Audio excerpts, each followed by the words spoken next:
He thought he was in control. He thought his badge made him untouchable. But when Officer Jake Simmons pulled his gun on the wrong woman, he set off a chain reaction that would change everything. In a matter of seconds, the hunter became the hunted, not by force, but by truth.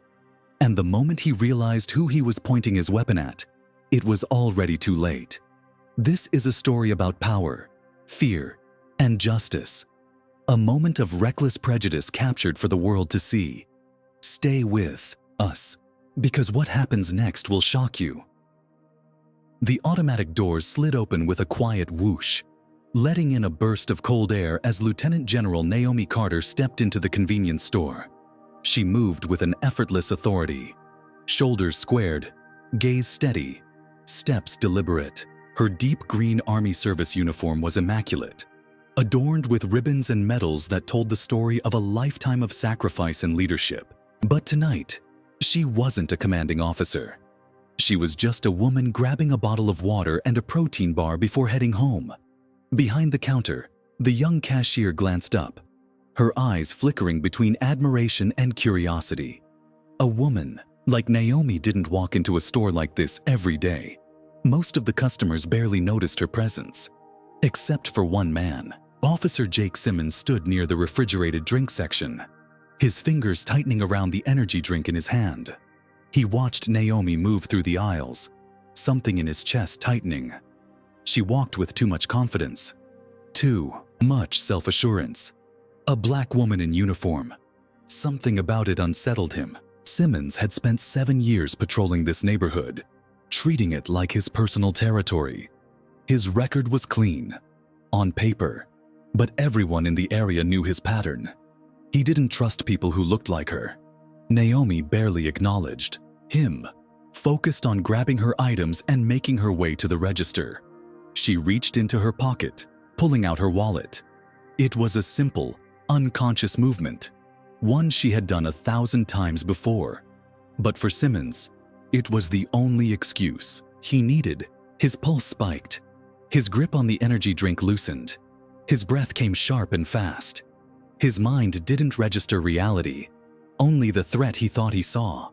Before logic could catch up, before he could stop himself, his hand dropped to his gun. The weight was familiar, comforting. And then, "Freeze! Hands where I can see them!" The words sliced through the quiet like a gunshot. Gasps filled the store. A woman near the snack aisle clutched her chest. A man grabbing beer from the fridge whipped his head around. The cashier's hands trembled as she gripped the edge of the counter. But none of it mattered to Officer Simmons. His world had shrunk to one thing: Naomi Carter. His gun was raised, his finger hovering too close to the trigger. His chest rose and fell in sharp bursts. His mind screamed that he was in control, that this was the right call. But deep down, in a place he refused to acknowledge, something felt off. Naomi didn't flinch. Years of training, of leading soldiers through war zones, had conditioned her to face pressure without fear. But this was different. This wasn't combat. This was home. And yet, here she was, staring down the barrel of a gun, not from an enemy overseas, but from an officer sworn to protect her. Her hand stayed visible, slow, and deliberate. "You're pointing a weapon at a United States Army general," she said, her voice steady, controlled. The words hit like a hammer to the chest. The store fell into a stunned silence. Someone near the entrance muttered, "Oh, hell no." A teenage boy in the corner raised his phone, the red recording light blinking. Others followed, cameras capturing every second. Simmons' eyes flickered to the uniform, the silver stars on her shoulders, the ribbons across her chest. His breath hitched. He had assumed so much in a matter of seconds. But now, with the weight of 100 stares pressing down on him, reality started to sink in. This wasn't a suspect. This wasn't a threat. This was a woman who had dedicated her life to defending her country, including him. And he had just pulled a gun on her. Simmons's grip tightened, but his hands had started to shake. The weight of the gun, once familiar and steady, now felt foreign, like it didn't belong there. The silence in the store was suffocating, thick with judgment, disbelief, and something else, something far worse. Recognition. The cameras were rolling. The world was watching. And in that moment, Simmons understood. There was no officer's version of events this time. No twisting the narrative. No justifications. Naomi Carter took a single step forward. Not fast, not threatening. Just enough. Enough to make him falter. Enough to make the moment stretch unbearably. Her voice, calm yet razor-sharp, cut through the air. I've spent my life defending this country, including you. A murmur rippled through the store. The mother in the snack aisle shook her head in disgust. The teenage boy's phone remained steady, the red light blinking like a beacon of truth. The cashier's knuckles were white against the counter. And Simmons, he couldn't move. He couldn't breathe, because every choice he had in front of him led to the same conclusion. He had made a mistake. A voice from the back shattered the silence. "Man, put the damn gun down. We all saw what happened." Simmons' pulse pounded in his ears. The words echoed, bouncing off the walls, off the judgment in every pair of eyes locked onto him. He could see it now. The headlines, the outrage, the investigation.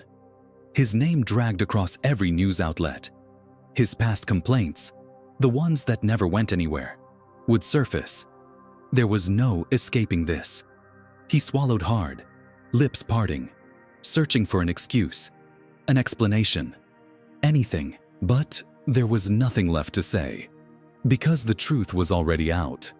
And now, it's your turn. If this moment shook you, if you believe that accountability matters, that stories like this need to be told, then don't stay silent. Hit that like button, drop a comment below, and subscribe. Because the only way to make change is to make sure the world never looks away.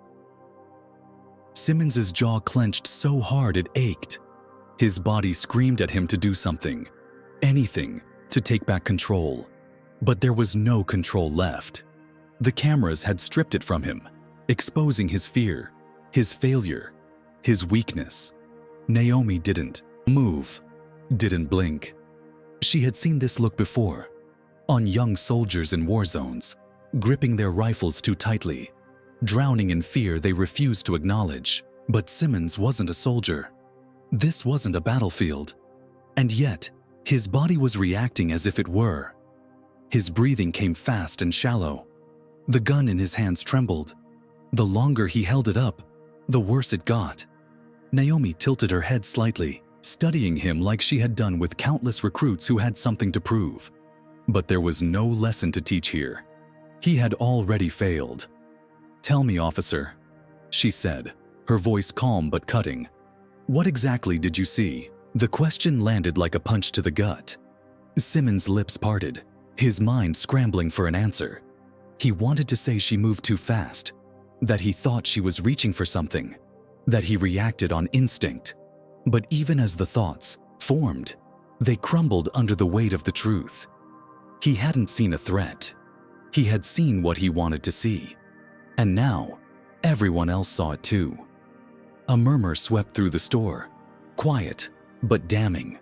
The mother near the entrance shook her head. The man by the beer section muttered, "This is some damn shameful shit." Simmons's stomach dropped. The people in this store, people he had ignored, dismissed, or intimidated on countless patrols, they had already passed judgment. And they were right. His hands trembled harder. His throat tightened. And suddenly, the gun felt unbearable in his grip. Like it didn't belong there. Like maybe it never should have.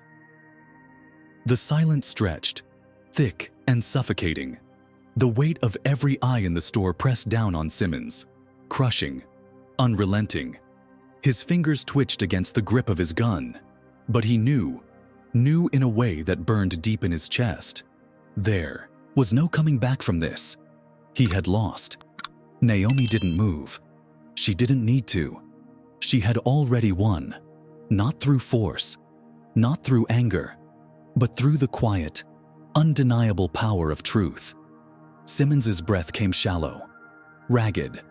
The gun in his hands felt heavier with every second, as if it were pulling him down into the ground beneath his feet. Then, the sound of the automatic doors sliding open. 2 uniformed officers stepped inside. Sergeant Tompkins, a man Simmons had worked with for years, locked eyes with him. His gaze flickered to the frozen crowd, to the glowing red recording, lights, then to Naomi, standing tall, unwavering. He already knew. Simmons. His voice was quiet, final. Hand over your weapon. Simmons' fingers tightened. His body screamed to resist, to fight, to deny what was happening. But there was nothing left to fight for. With a stiff breath, he unclipped his holster. His hands, now shaking uncontrollably, lowered the gun. Slowly, carefully, and then, finally, he placed it into Tompkins's outstretched hand. The tension in the store cracked. The cashier let out a shaky breath. The mother near the door muttered, "About damn time." The teenager with his phone held it steady, recording every second. The second officer stepped forward. No hesitation at all. "Come on, Jake." Not Officer Simmons, not Sir, just Jake. Because whatever power he had once held, whatever respect he thought he commanded, was gone. As they led him toward the door, Simmons dared one last glance back. Naomi Carter hadn't moved. She didn't smirk, didn't gloat, didn't even look satisfied. She just watched. And somehow, that was worse. Outside, the world was already waiting. Flashing red and blue lights, a crowd gathering, news vans pulling up, reporters scrambling. Simmons' name was already being whispered, and within hours, it would be everywhere. The footage would spread like wildfire, playing on every screen, dissected in every conversation. His past, the complaints, the quiet settlements, the moments that had been overlooked, would come crashing into the light. His career? Over. His reputation? Destroyed. And the worst part? He had done it to himself. Inside the store, Naomi Carter exhaled, shaking her head. She wasn't angry. She wasn't even surprised. Just tired. Tired of being the lesson. Tired of proving her worth in a country she had spent her life defending. She turned back to the counter, pulling out the cash she had been reaching for before a gun was pointed at her chest. The young cashier, hands still trembling, swallowed hard. I'm so sorry that happened to you." Naomi offered a small, knowing smile. "It's not the first time." And somehow, that was the saddest part. She grabbed her water, her protein bar, and walked out. Not broken, not shaken, just unchanged. Because this moment, this victory, wasn't just hers. It was for every person who never got this ending. We tell ourselves stories about justice, about fairness, about who wears the badge and who wears the uniform. But reality doesn't always match the story. Power without accountability always collapses, and the truth always comes out. If this moment made you think, if you believe these conversations matter, don't let the story end here. Share your thoughts below, hit that like button, and subscribe. Because when the world is watching, silence is never an option. And remember, some mistakes you don't come back from.